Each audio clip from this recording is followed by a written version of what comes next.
Geralmente acontece de nós, passarmos por dificuldades das mais variadas possíveis, né. E aí o que que acontece? Com essas dificuldades, nós chegamos a um ponto em que a nossa alma se angustia, nossa alma se angustia, nós ficamos temerosos, nós ficamos com medo, nós ficamos, achando que as coisas não vão dar certo. Então o que que aconteceu? Neemias estava lá, ele era copeiro do rei, estava lá no reinado e tal, não sei o quê, que Jerusalém havia sido destruído, o inimigo tinha pegado Jerusalém, tinha levado embora, tinha destruído, como você pode ver aí, as portas queimadas a fogo, a cidade estava destruída e deixou um mínimo restante lá em Jerusalém. Esse mínimo restante estava em grande miséria.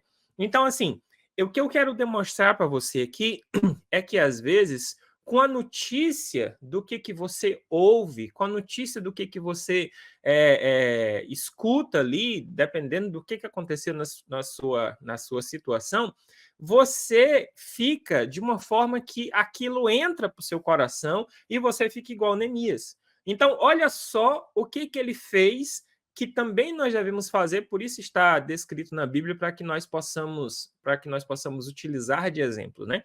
Então, olha só, a notícia ruim chegou, né? A notícia ruim chegou. Ok, ninguém quer notícia ruim, mas de vez em quando ela chega. E aí diz o quê? Sucedendo que, ouvindo eu estas palavras, eu assentei-me e chorei, e lamentei por alguns dias. Então, o que é que ele faz? Ele se senta, ele chora e ele lamenta.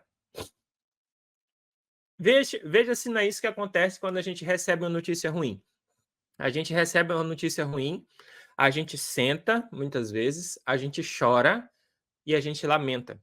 A gente conversa sobre isso, e a gente desabafa com alguém, e conta a história, e alguém fica condoído junto com a gente, fala: "Nossa, como que isso aconteceu?". Às vezes a pessoa até chora com a gente, quem sabe até ora com a gente.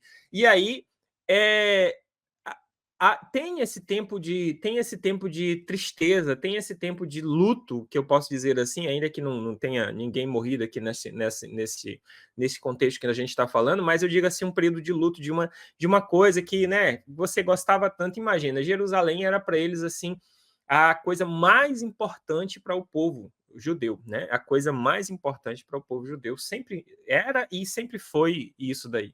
Então, assim, eles pegavam e chegou naquele momento, ele falou assim, né? Poxa vida e tal, e ele chorou e lamentou, e veja, o que ele fez? Assentou-se, chorou e lamentou por alguns dias, perdão, lamentou por alguns dias.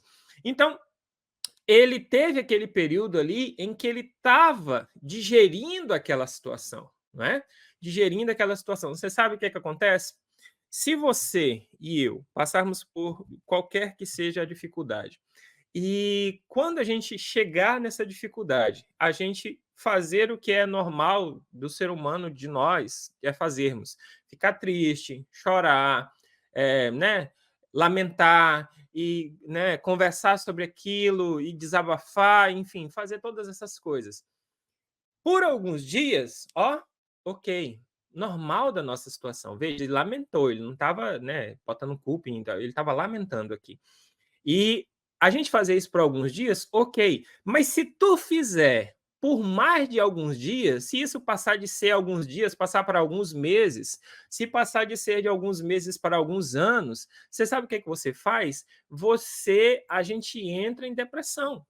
Aí você cai numa depressão. Por quê? Porque você só fica pensando naquilo e aquilo repetindo na sua mente, e repetindo, e repetindo, e repetindo, de sorte que daqui a pouco você está em depressão. Você, né, você caiu em depressão e você, às vezes, chega lá naquela coisa, na depressão, e você não sabe nem o que por que você chegou nesse ponto, né? Mas você chegou justamente por isso. Por quê? Porque você caiu porque você caiu na na dificuldade que estava passando, na coisa que estava ocorrendo, né. Você caiu ali, você ficou ali remoendo aquilo, remoendo, remoendo. Veja, é totalmente lícito, totalmente normal, desde que nós, desde que nós, façamos isso por alguns dias, não a vida toda, não um ano, não 6 meses, entendeu?